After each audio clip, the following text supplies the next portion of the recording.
पिछले एपिसोड में हमने देखा कैसे मशहूर आर्कियोलॉजिस्ट शेखर की हत्या हो जाती है और उसकी पत्नी की हत्या हो जाती है और उनका दोस्त विजय फंस जाता है। शेखर के बेटे रिंकू ने एक स्केच पुलिस को बनाकर दिया, मगर वो स्केच एक चुड़ैल का था। इंस्पेक्टर अजय ने रिंकू से पूछा, बेटा क्या तुम्हें पूरा यकीन है कि ये वही है, ये वही औरत है? रिंकू ने कहा, जी अंकल, यही वही आंटी हैं जिन्होंने मेरे मम्मी पापा को मारा है। घर के बाहर एक कैमरा लगा हुआ था जिसमें आने और जाने वाले की रिकॉर्डिंग थी, मगर उसकी फुटेज में कुछ भी नहीं आया। विजय को अब यकीन हो चला था कि यह काम किसी इंसान का नहीं, किसी प्रेत आत्मा का काम है।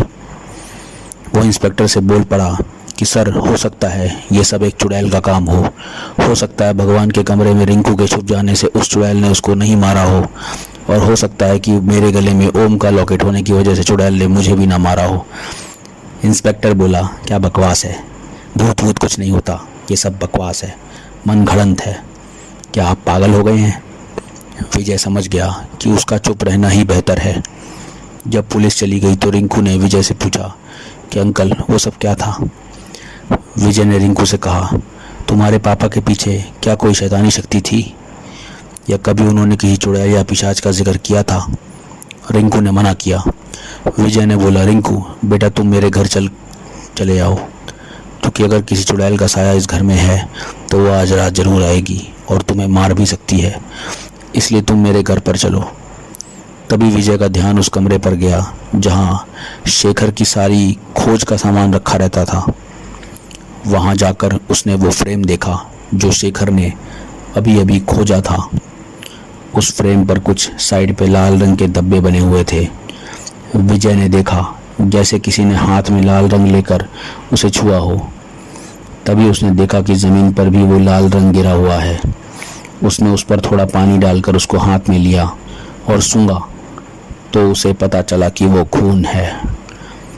मगर उस चुड़ैल को उस फ्रेम से ऐसा क्या काम था, ये उसकी समझ में नहीं आया। उसने उस फ्रेम को लिया और घर से बाहर चला गया। फिर उसने उस फ्रेम को ले जाकर पुलिस स्टेशन में दे दिया और वहाँ उसने इंस्पेक्टर अजय को सब बताया और खून भी दिखाया जो उस फ्रेम पर लगा हुआ था। इंस्पेक्टर अजय ने उस फ्रेम को तफ्तीश के लिए एक कमरे में बंद कर दिया। विजय म्यूजियम गया और वहाँ जो उसे पता चला उसके रोंगटे खड़े हो गए। दरअसल वो फ्रेम एक फ्रेम नहीं बल्कि एक चुड़ैल का घर है। नकीता नाम की चुड़ैल उसमें रहती थी, आज से करीब 100 साल पहले। नकीता एक खूनखार और बहुत ही भयानक प्रेत आत्मा थी। उसके पास बहुत सी मायावी शक्तियाँ थीं। उसकी बस एक ही कमज़ोरी थी, इंसानी खून। इंसानी खून उसकी खुराक था। कोई भी योद्धा या कोई भी इंसान उसे मारने में असफल हो गया था। लोग उसके खौफ से रात को घर से बाहर निकलने से भी डरते थे। एक तरह से रात को लॉकडाउन जैसी सिचुएशन हो जाती थी। ये चुड़ैल रात में इस फ्रेम से बाहर आ जाती थी और लोगों का खून पीकर सुबह इसमें वापस चली जाती थी। एक तांत्रिक ने बड़ी मुश्किलों के बाद उस फ्रेम पर एक भगवान के नाम का कपड़ा डाल दिया ताकि वो चुड़ैल उससे बाहर ना निकल सके, और वो उससे बाहर ना निकल सकी। विजय ने सोचा कि शेखर ने उस कपड़े को ज़रूर हटा दिया होगा, तभी वो चुड़ैल आज़ाद हो गई है। अब उस चुड़ैल को वापस कैद करना है, लेकिन वो कपड़ा आखिर कहाँ होगा?